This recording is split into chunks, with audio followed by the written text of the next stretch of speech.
আসসালামু আলাইকুম। 968টি পদে বাংলাদেশ জুডিশিয়াল সার্ভিস কমিশন সচিবালয়ে বিশাল একটি সার্কুলার প্রকাশিত হয়েছে। তো আজকের ভিডিওর মাধ্যমে আমরা সম্পূর্ণ সার্কুলারটি দেখে নেওয়ার চেষ্টা করব। তো আপনাদের যাদের বিভিন্ন চাকরি পরীক্ষার আপডেট সাজেশনের প্রয়োজন হয়, অবশ্যই আপনারা চাইলে স্ক্রিনে দেওয়া হোয়াটসঅ্যাপ নম্বরে আমার সাথে যোগাযোগ করতে পারেন। বাংলাদেশ জুডিশিয়াল সার্ভিস কমিশন সচিবালয়, এখানে মূলত রাজস্ব খাতে নিয়োগ প্রদান করা হবে। আবেদনের লিঙ্কটি হলো bjsccr.teletalk.gov.bd। এই ওয়েবসাইটে প্রবেশ করে মূলত আপনাদের অনলাইনের মাধ্যমে আবেদনপত্র জমা দিতে হবে। তো 1 নম্বর পদটি হচ্ছে 7 লিপিকার, বেতন দেওয়া হবে 13তম গ্রেডে, পদসংখ্যা 62টি। এটার ক্ষেত্রে এইচএসসি পাস এবং সংশ্লিষ্ট পরীক্ষা উত্তীর্ণ হতে হবে। এবার হচ্ছে স্টেনোগ্রাফার নিয়োগ করা হবে 20 জন, 13তম গ্রেডে বেতন দেওয়া হবে।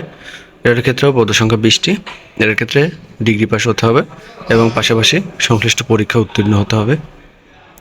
এরপরে হচ্ছে 60 লিপিকার কাম কম্পিউটার অপারেটর, 14তম গ্রেডে বেতন দেওয়া হবে। এটার ক্ষেত্রে পদসংখ্যা 173টি। এটার ক্ষেত্রে স্নাতক পাস এবং সংশ্লিষ্ট পরীক্ষা উত্তীর্ণ হতে হবে।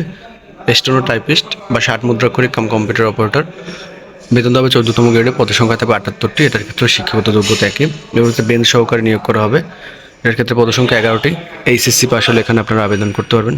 এবার হচ্ছে বেঞ্চ সহকারী, এর ক্ষেত্রে 16তম গ্রেডে বেতন দেওয়া হবে, পদের সংখ্যা থাকবে 59টি। এর ক্ষেত্রে স্নাতক পাস হতে হবে।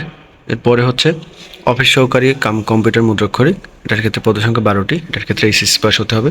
গাড়ি চালক নিয়োগ করা হবে 12 জন। এটার ক্ষেত্রে 8ম শ্রেণী পাস এবং গাড়ি চালানোর বৈধ লাইসেন্স থাকতে হবে। হচ্ছে গাড়ি চালক, এটার ক্ষেত্রেও মূলত আপনাদের পদসংখ্যা থাকবে 8টি, শিক্ষাগত যোগ্যতা একই।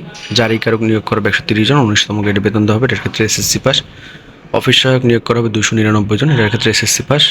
নিরাপত্তা প্রহরী 2টা ট্রেডে নিয়োগ করা হবে 26 জন এবং 68 জন। তো প্রথমটার ক্ষেত্রে 8ম শ্রেণী পাস এবং দ্বিতীয়টার ক্ষেত্রে এসএসসি পাস হতে হবে। এবং আবেদন সংক্রান্ত বিস্তারিত তথ্য বলি www.bjsc.gov.bd। এই ওয়েবসাইটে প্রবেশ করে আপনারা বিস্তারিত তথ্যগুলি দেখে নিতে পারেন এবং আবেদনের লিঙ্কটি কিন্তু উপরে দেওয়া আছে।